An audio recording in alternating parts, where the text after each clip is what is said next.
Hello, and welcome to the GameDev Quickie. In this project series, we are making a top-down shooter game.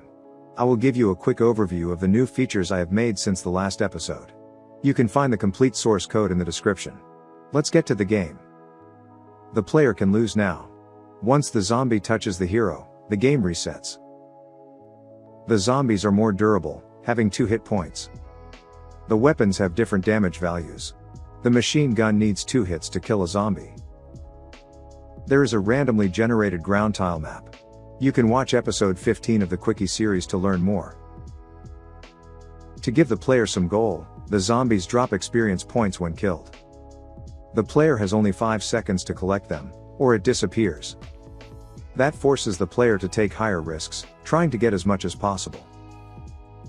There is an experience counter in the top right corner. It is a game score for now, but we can make them a currency to get hero upgrades later. Give it a try, and let me know your high score. Those were the latest additions to this project. Let me know in the comments how you like them. Ask if you need anything explained in greater detail. Thanks for watching, and see you next time.